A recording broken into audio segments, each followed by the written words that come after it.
Si Chris Paul ay isa sa pinakamagaling na point guard sa NBA. Kilala natin siya bilang solid playmaker, defender, at decent scorer.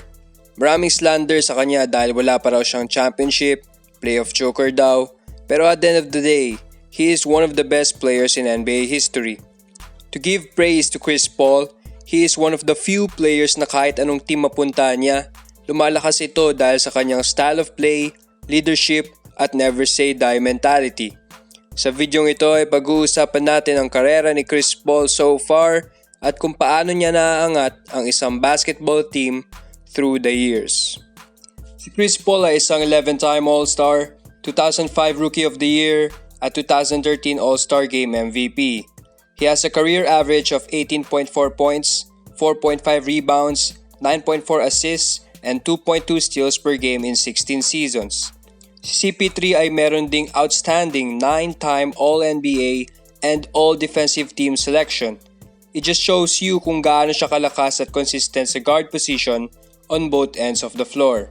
Chris Paul is also on a different league of his own. Meron siyang 4 assist titles which makes him 5th all-time. Meron din siyang 6 steals titles which makes him 1st all-time. Kung all-time leaders naman ang pag-uusapan, Chris Paul is 6th in assists and 7th in steals, and he is still climbing that ladder. Chris Paul is drafted 4th overall by the New Orleans Hornets during the 2005 NBA Draft. Rookie year pa lang ni CP3 ay pinakita niya agad na he is one of the best point guards in the NBA. Ang ganda ng mga numero niya while starting all games he played. Pinakita niya na rin agad yung impact niya sa basketball. Si David West sobrang nag-benefit sa playmaking ni CP3 from 6 points per game to 17 points per game. At ayun na nga, naging dynamic duo na sila sa Hornets. Isa pang Chris Paul effect noong rookie year niya, Hornets from 18 wins last season ay nagkaroon ng 38 wins, plus 20 wins agad sa rookie year ni CP3 at ayun na nga, naging rookie of the year na siya. Sa sophomore season niya, nag-improve ang kanyang laro at numbers kaso hindi umangat masyado yung team dahil sa kanyang injury. He only played 64 games pero nakayanan pa rin manalo ng 39 games but the Hornets missed the playoffs again. On the bright side, napalakas na nila ang roster nila with the additions of the shooters Stojakovic and strong defender Tyson Chandler. Sa third season niya naman, which is the 2007-2008 season, everything went well. The healthy Chris Paul played 80 games and led the league in steals and assists. Lumakas din yung team, lalo na si David West at ayun, naging all-star sila ni David West. More importantly, the Hornets finished with the second seed in the West with a record of 56-26, a 17-game improvement from last season. It will be the first time in Chris Paul's career na makakapag-playoffs na siya. Dahil sa malaking improvement ng Hornets with his leadership, nag-number 2 siya sa MVP voting only behind Kobe Bryant. Sa playoffs naman, tinalo nila ang Dirk-led Dallas Mavericks in 5 games in the first round. Next round is their biggest challenge dahil kinalaban nila ang defending champions, the San Antonio Spurs. It was a close series dahil umabot yung laro ng 7 games. Pero sa Game 7, things did not go in the way for the Hornets dahil natalo sila with the brilliance of the Big Three Spurs. Nothing to be ashamed for CP3. Na-lead niya ang Hornets from 10th seed last year to a Game 7 playoff matchup with the defending champion Spurs. Sa next 3 seasons, hindi sila nag-achieve as much as last season dahil hindi na napalakas pa ang roster around CP3. Sa 2009, first round exit. 2010, hindi na nag-playoffs dahil injured si CP3 for half the season. At sa 2011, first round exit ulit due to an injury of David West. Even with CP3's greatness, hindi pa rin niya kakayanin buhatin ang Hornets to a championship dahil hindi ganun kalakas yung pieces around him. Dahil takot ang Hornets mawala na lang ang isang CP3 sa free agency, pinlano na nga nila i-trade si CP3 para makakuha pa sila ng pieces. On December 2011, may deal nang nakaset na mapupunta si CP3 sa Lakers. It would have been the dream duo, Kobe and CP3. Ngunit NBA Commissioner David Stern, tinigil niya yung trade na yun for his own unfair reasons. That trade will definitely be one of the greatest what-ifs in NBA history. Days after, CP3 was still traded to Los Angeles, pero Clippers. The CP3 to Clippers situation is another rebuilding process yet again dahil the season before this trade, the Clippers finished with the 13th seed in the West, winning only 32 games. Pero on the bright side, may up-and-coming all-star na sila with Blake Griffin.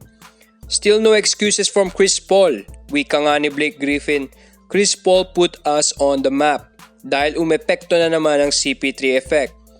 The Clippers with CP3 as the lob passer and Griffin and DeAndre Jordan as the lob finishers were nicknamed Lob City dahil every game napakaraming alley-oops. The Clippers finished the season with a record of 40 wins and 26 losses, almost double the win rate last season, at nakapag-qualify na nga sila sa playoffs. As for the Hornets naman, well, without CP3, they became the worst team in the West with only 21 wins. Just the CP3 effect in full display. Sa first round ng playoffs, they faced off the grit and grind Grizzlies at tinalo nila ito sa serye in 7 close games. Pero sa second round, nakatapat na naman ni CP3 ang Spurs. Pero this time, na-sweep sila. Pero future is bright pa rin para sa Clippers. For the next 2 seasons, Clippers were a great regular season team pero kulang pa rin to be a finals contender dahil sa roster at experience around CP3. Sa 2012-2013 season, the Clippers finished as the 4th seed in the West with a record of 56-26 which became a franchise record. However, natalo sila sa first round against the Grizzlies in 6 games. Na-shutdown si Griffin So 2013-2014 season, nag-improve pa sila to 57 wins making them the 3rd in the West. Tinalo ang hilaw na Golden State in 7 games. Pero sa second round, natalo against a stronger OKC Thunder in 6 games. The 2014-2015 season might be their best year to contend for a championship and hopefully maging at least first conference finals ni CP3. In the first round of the playoffs, nakaharap ng Clippers ang defending champion San Antonio Spurs. It's not the same losing script for CP3 dahil nanalo na nga siya in 7 games with his clutch performances. In the second round, they went up 3-1 against the Harden-led Rockets. Pero everything went downhill. Ito ay dahil natalo sila for the next 3 games at ayun na nga, they blew a 3-1 lead. And yet again, hindi pa natutungtong ni CP3 ang isang conference finals. The next 2 seasons were disappointing because of injuries. Chris Paul and Blake Griffin can't stay healthy. Nakayanan pa rin mag 50 plus wins pero sa playoffs noong 2016, na-injured si Chris Paul at Blake Griffin game 4 and on at natalo sila kontra Blazers in 6 games. Sa 2017 naman, na-injured si Blake Griffin game 4 and on at natalo sila kontra Utah in 7 games. End of an era na para sa Lob City Clippers dahil the Big 3 was eventually traded away. Si CP3 ay na-trade sa Rockets to team up with James Harden. Ang daming nag-doubt sa fit na ito dahil parehas lang daw yung laro ni CP3 at Harden who are both dominant playmakers pero nagkamali silang lahat dahil at Chris Paul's first season with the Rockets finished with a franchise record of 65 wins. Just the CP3 effect. They easily took care of the Timberwolves and Jazz in the first 2 rounds in the playoffs, making it the first time ever na makakapaglaro si Chris Paul sa isang conference finals. At ayun na nga, Rockets vs Warriors ulit sa Western Conference Finals, pero this time may Durant sa Warriors. The Rockets still fought, hindi ito cakewalk pa sa Warriors because the Rockets actually took a 3-2 lead against the Warriors. Pero guess what? Na-injured na naman si Chris Paul at hindi nga siya makakapaglaro sa games 6-7. Warriors took advantage of it at ayun na nga, nanalo ang Warriors in 7 games. Another what if sa career ni Chris Paul. Next season wasn't the same for the Rockets. Sa second round ng playoffs, hindi pa rin nila ma-figure out ang one of the best teams in NBA history, the Golden State Warriors. Natalo sila in 6 games kahit healthy silang lahat. Houston needed a new direction at after 2 years with the Rockets, na-trade si CP3 for Westbrook, landing CP3 in OKC kung saan ang best players around CP3 ay sila Shai, Schroeder at Gallinari. Clearly another rebuilding scenario for Chris Paul. Dahil tumatanda na si CP3, maraming naniniwala na dapat mag-title chase na siya. Pero hindi niya yun ginawa. Pinanindigan niya ang taon niya sa OKC at tinulungan niya nga ito makapag-playoffs even without a single co-all-star. Nag-develop si Shai in his sophomore season under CP3's leadership, almost doubling his averages, and OKC finished with a 5th seed in the West.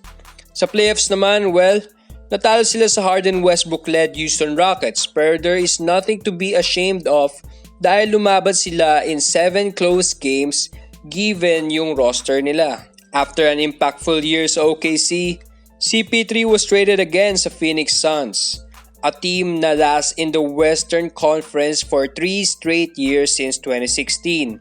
A team that is in the rebuilding scene and hindi pa nakakatapak sa playoffs since 2010. On the bright side, they have a solid young core led by Devin Booker.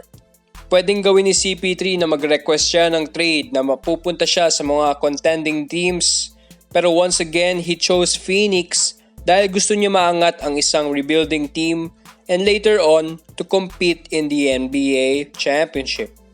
And this season for the Phoenix Suns, so far so good dahil right now they have a record of 27 wins and 13 losses compared sa last season nila na 10th seed ang Suns with Chris Paul, 3rd seed ang Suns sa West so far. Chris Paul and Devin Booker actually were also named All-Stars, making them the first duo All-Stars ng Phoenix since sila Nash and Stoudemire pa. Nag-improve din yung team as a whole with the leadership of CP3, especially yung ibang young guns namely DeAndre Ayton, Cameron Johnson, and Mikal Bridges. Yet again, CP3 effect in full display. Kung lumakas pa ang young core Suns at masurround sila with the right veterans consistently, it will only be a matter of time na magiging legit contender ang Suns sa NBA. At the end of the day, hindi natin pwede i-judge yung career ni Chris Paul dahil sa hindi pa siya nagcha-champion so far. Nakita natin kung gaano kahirap yung sitwasyon niya sa lahat ng mga teams na napaglaruan niya, especially dahil sa injuries, hindi enough yung lakas ng players around him, and to be fair, he did not really have the best team at one point. Nevertheless, Chris Paul is one of the few great players na sobrang taas ng impact sa team. Makikita natin na posibleng ma-turnaround ang isang franchise with just one player's impact alone, and that is Chris Paul's legacy. Maraming salamat sa panonood. Huwag kalimutan mag-like, comment at subscribe for more basketball content. This is 21, signing off.